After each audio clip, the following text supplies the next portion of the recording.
Cox and Leaning ton up before Duffy takes 3 in 4.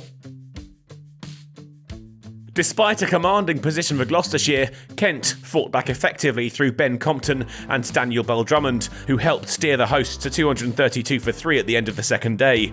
They needed 206 more to draw level, Cox and Leaning the incumbents in the middle. They'd finished the day looking strong and returned in the same form, up to a 50 partnership with 2 from Cox, the score up to 250 in the process. It was confident stuff from the pair, with the score now building ever closer to 300 early in the first session.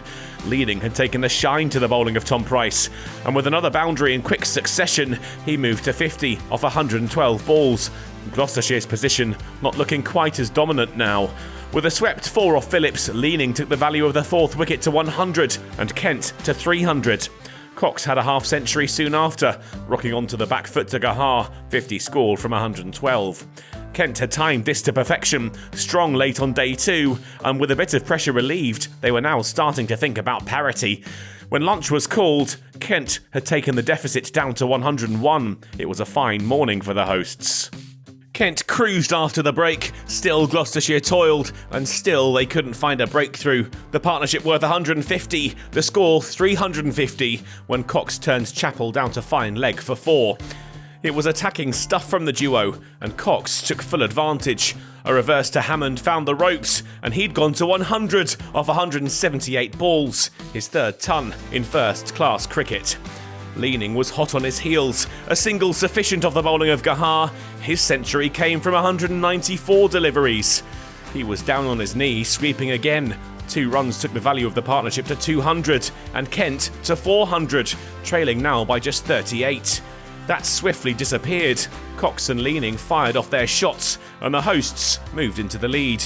They were worth 250 when Leaning scampered a quick single, fortunate that the throw wasn't on target. He was finally removed by Zafar Gahar. Price picked out in the deep, a marvellous innings over on 128. When tea was taken, Kent had moved to 468 for 4 and now led by 30 runs. Billings and Cox found the boundary with ease after the break as Kent raced towards 500. The shot that took them to the mark was a simple one, a sedate push for 1, but a crucial one for Cox. He'd moved to 150, scored off 256 featuring 22 boundaries. He fell for 158, caught behind off Price. The damage done though. Kent were leading by 73. Price had another with his next ball. Lynn's off stump launched itself out of the ground. And then a magic moment not often witnessed. He had to wait an over, but Price found Stewart's pads and up went the umpire's finger. A hat-trick for the 22-year-old. Billings and Milnes responded, accelerating after the loss of Stewart, rattling along with 6s and 4s, racing their way to a 50 partnership of 46 balls. Milnes' entertaining cameo came to an end at the hands of Price, out for 37, tamely chipping a catch to Hammond. 2 balls later, Price had his 5th, Duffy's off stump knocked out of the ground, Kent down to their final wicket. Billings was the last man to fall, charging Dale, middle stump removed, Kent all out for 564, their lead 126. They'd taken charge of the match now thanks to that wonderful Cox and Leaning partnership in the middle order. Price had caused carnage late on, but it was too little, too late. Not that he'd mind, a hat-trick a highlight of his haul of 5 for 58. Gloucestershire got off to a quick start, 16 runs scored off the first 2.4 overs, but it was costly for them too. Scott outcaught by Cox off the bowling of Quinn for 10. Duffy made it 2. Bracey out for just 1, caught behind, and things were all going to plan for Kent. Designs on a victory started to creep into their thinking.